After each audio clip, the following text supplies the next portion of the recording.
Nice wine, you can't beat it. Tell me a little bit about the history of the bodega. This is a fascinating story, I think. Well, it's a long and very interesting history. This house, as a matter of fact, was built by a nobleman, the Count of Plegamans, back in 1735. It's one of the still working or operating bodegas here in the region, about 150, 180 years older than most of the more famous bodegas here in the region, which were built at the end of the 19th century, beginning of the 20th century, by very wealthy persons. At that time, the people here made fortunes selling their wines to the French ones. They had the mildew disease, and they had the markets, but they didn't have the wine. So they came over and bought everything, okay? At that time, people made a lot of money, and they brought famous architects and noble materials and built beautiful bodegas. This bodega is much older, and there is no famous architects behind that. It's no noble materials, but it's authentic bodega, some way. It's built in a very special place, and one of the two royal roads which used to bring you from Valencia to Madrid, to the center of Spain. This is a road which has a Roman origin, a road which has seen how French, Arab troops has marched through. Past the building where we are now, exactly, French and Arab troops. Exactly, and Christian troops as well as Roman troops. The Roman milestones are still here in different churches and so on. Well, the question is that this is in our region is a very, very special bodega. It remained in hands of this family till middle of the 20th century. The last owner of this house was the Countess of Plegamans, Doña Teresa Ferrer de Plegamans y Villanueva. She married another nobleman, which came from overseas, at that time still Spanish colonies and Spanish region. One of their sons died very young. The other one was shot in a theater in Valencia. He was a pretender of a dancer, a lady there, an actress in this theater, okay? As a result of that, the last countess got ill. Well, at the end, she died, and her husband, which came from overseas, got all the properties. That's the reason why this house is known as House of the Count. So he got the house by default, really. Exactly, but strictly speaking, it should be House of the Countess, but yes. Well, that's a history. Well, he still used to make wine in this house until our Civil War. At the beginning of our Civil War, well, he hid himself in another bodega of his property. He was denounced by one of his lovers. Okay? Given away. Given away. Yeah. He was brought out, and in this road in front of the bodega, on the morning of the 18th of August 1936, he was shot down.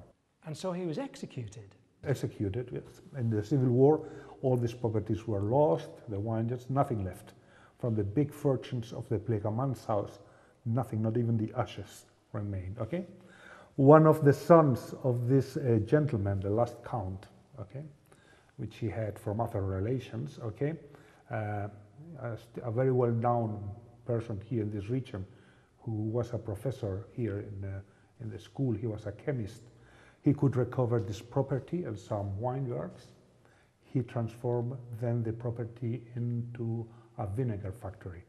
Vinegar? That's right. This is the antithesis of good wine. Yeah? Exactly. But at those times of our Civil War, you can imagine, I mean, it was impossible to do anything. Well, he was a very nice and interesting person. Many people still remember him, okay? But he was not very successful in business. So in the 50s, at the middle of the 50s, the banks took over and sold this property, this bodega.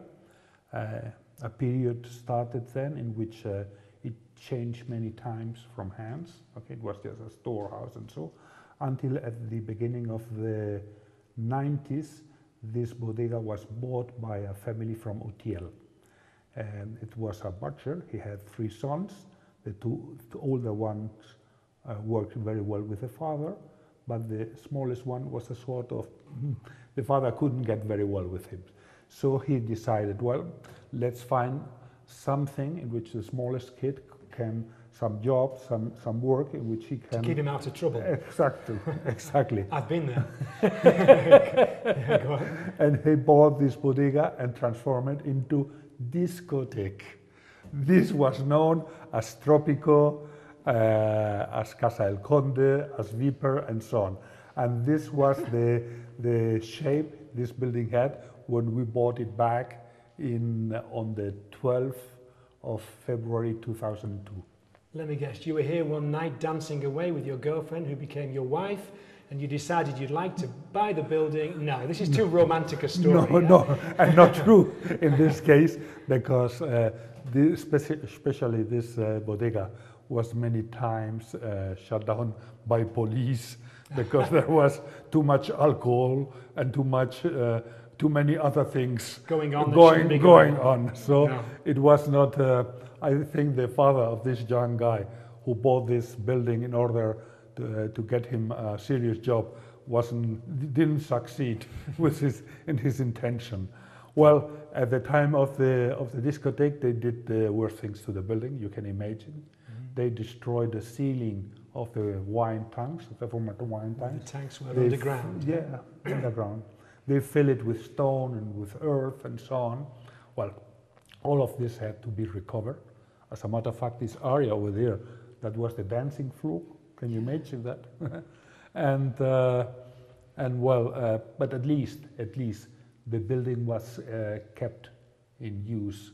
Probably, if it wouldn't have been transformed into a discotheque, probably today it wouldn't even exist. So you acquired the building and set to work to make it what it is today. Exactly. The only thing we did was to recover its original use. Mm-hmm. I mean,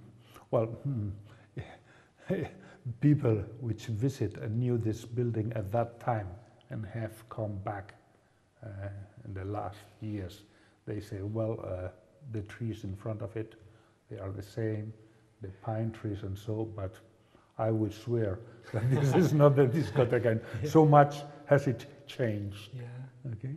Well, we've had an absolutely remarkable day today, and I would like to thank you and shake your hand as well, Alvaro, because it's been wonderful. Thank you so much. It was a pleasure to have you here, believe me. And I can tell people as well that these wines, these cavas, absolutely splendid. And well, thank you very much for our visit. It was a real pleasure. Please come back again. Okay? We will. You're Salud. Salud.